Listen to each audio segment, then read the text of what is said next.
আসসালামু আলাইকুম viewers, welcome back to my recipe. আজকের রেসিপি হচ্ছে পাকা আমের পুডিং। পাকা আম দিয়ে এই পুডিংটা খুব সহজেই তৈরি করা যায় এবং খেতেও খুবই মজা। পুডিংয়ের জন্য এখানে 2টা পাকা আম নিয়েছি। আম দুটিকে আমি হাত দিয়ে ডলে রস বের করে নিয়েছি। চুলায় একটা ফ্রাই প্যান বসিয়ে তাতে ঢেলে দিলাম রস করে রাখা আমগুলো, সাথে সামান্য পানি দিয়ে দিচ্ছি। 1/4 কাপ চিনি, 1 চা চামচ আগার আগার। চুলার আঁচটা মাঝারি ফ্লেমে রেখে 4-5 মিনিট নেড়ে নিব।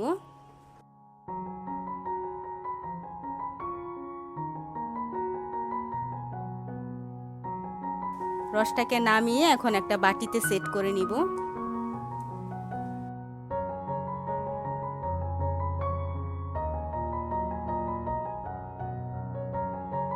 ফ্যানের বাতাসে এই অবস্থায় আমের মিশ্রণটাকে আমি 15 থেকে 20 মিনিট রেখে দিব।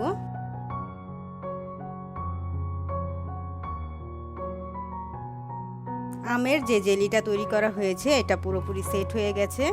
ছুরি দিয়ে এখন আমি ছোট ছোট টুকরো করে কেটে নিব। এরকম ছোট টুকরো করে নিয়েছি।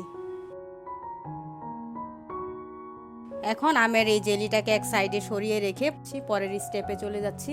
চুলায় একটা হাঁড়ি বসিয়ে দিয়েছি আর তাতে দিয়ে দিচ্ছি 1/2 কেজি পরিমাণ গরুর দুধ, 1/2 কাপ চিনি, 1 চা চামচ আগার আগার। এই মিশ্রণটা একটু ভালো করে মিশিয়ে নিতে হবে।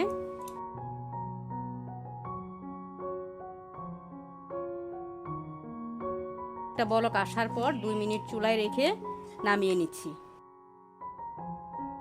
এরকম একটা কেক প্যান নিয়েছি। আপনাদের কাছে কেক প্যান না থাকলে যে কোনো একটা আইসক্রিমের বাটি নিয়ে নিলেও হবে।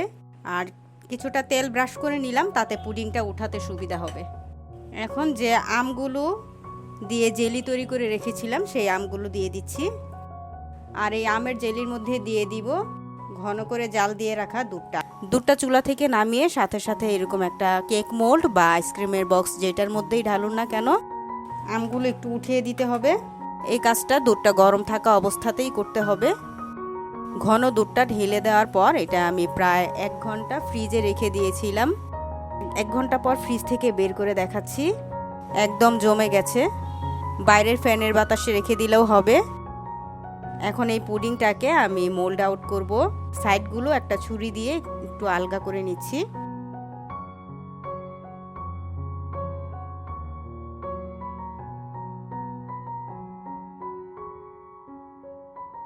একটা প্লেটে মোল্ড আউট করে নিলাম। মাশাআল্লাহ, দেখতে খুবই সুন্দর হয়েছে।